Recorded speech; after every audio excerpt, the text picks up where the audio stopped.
3 फरवरी 2024 का दिन है। आज शनिवार का दिन है।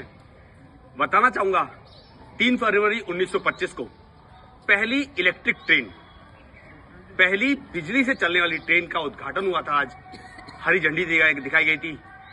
बॉम्बे वीटी, जो कि विक्टोरिया टर्मिनस जिसका नाम था, आजकल छत्रपति शिवाजी टर्मिनस उसका नाम है, वहां से लेके कुर्ला तक ये इलेक्ट्रिक ट्रेन चली थी।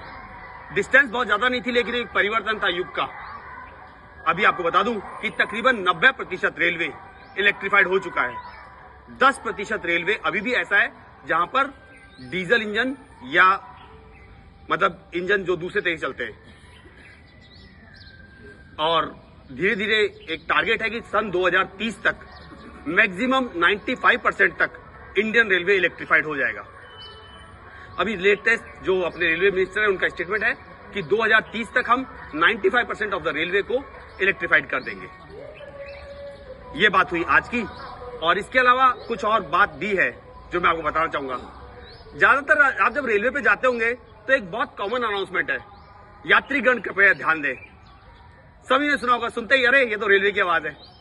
लेकिन क्या आपने एक चीज गौर की कि चाहे दिल्ली हो, चाहे बॉम्बे, चाहे कलकत्ता हो, चाहे मद्रास, आवाज एक है। एक ही महिला की आवाज सब जगह है, यात्रीगण कृपया ध्यान दें। मैं आपको बताना चाहूंगा इस खास आवाज के पीछे, ये आवाज है सरला चौधरी की। 1982 में सरला चौधरी का अपॉइंटमेंट हुआ as a railway announcer Bombay terminus पे, जिसको हम सेंट्रल रेलवे बोलते हैं, वहां पे सरला चौधरी का अपॉइंटमेंट हुआ था कि भाई आपको रेलवे का जो ट्रेन आ रही है जा रही है उसका अनाउंसमेंट करना है। उनकी आवाज इतनी शार्प थी, इतनी परफेक्ट थी कि धीरे धीरे लोगों को लगने लगा कि यार ये महिला जो भी अनाउंसमेंट करती है सब लोग बड़े ध्यान से सुनते हैं। शुरुआत यही होती थी कि यात्रीगण कृपया ध्यान दें। धीरे धीरे आवाज पॉपुलर होने लगी। धीरे धीरे उनके ऊपर वर्कलोड बढ़ने लगा। अलग अलग स्टेशन पे जाओ, अलग अलग अनाउंसमेंट करो कब कौन सी ट्रेन आ रही है। और एक समय ऐसा था कि 1986 में उनकी नौकरी परमानेंट कर दी। और उनकी नौकरी क्या थी कि सभी रेलवे स्टेशन पे जाके आपको अपनी वॉइस में रेगुलर जो ट्रेन चलती है उनके लिए अनाउंसमेंट करना है। धीरे धीरे पॉपुलर बढ़ती गई और लोग बाग इस आवाज को पसंद करने लगे। अब क्या करें, क्योंकि स्टेशन तो बहुत ज्यादा हैं, एक महिला के लिए पॉसिबल नहीं था। तो ये काम दिया उन्होंने कंप्यूटर को। कंप्यूटर में उन्होंने आवाज फीड कर दी, यात्रीगण कृपया ध्यान दें, बॉम्बे से चल के मद्रास को जाने वाली ट्रेन प्लेटफॉर्म नंबर इतने पे आ रही है, आपको हुई असुविधा किला में खेत है, यात्रीगण कृपया ध्यान दें, ये ट्रेन 10 मिनट देरी से चल रही है, ये ट्रेन आधा घंटे देरी से चल रही है। ये जो फ्रेजेस थे ना वो उन्होंने कंप्यूटर फीड कर दिए, लेकिन कुछ चीजें बीच में छोड़ दी, जैसे ट्रेन नाम क्या है, ट्रेन नंबर क्या है, कितना लेट चल रही है, किस प्लेटफॉर्म पे आ रही है, ये जगह ब्लैंक छोड़ दी।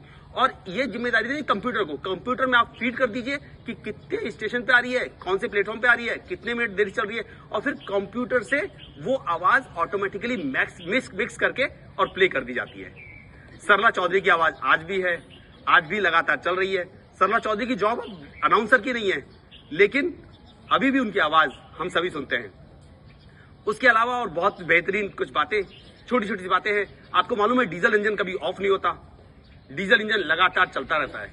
चाहे 24 घंटे भी डीजल इंजन कहीं पे खड़ा है तो उसको ऑफ नहीं करते, क्योंकि उसको इग्नाइट करने के लिए जो पावर चाहिए वो बहुत ज्यादा होती है। तो यूजुअली ऐसा होता है कि जब तक उसको शेड के अंदर नहीं ले जाता, रेलवे का इंजन हमेशा चालू रहता है, डीजल इंजन पर्टिकुलर।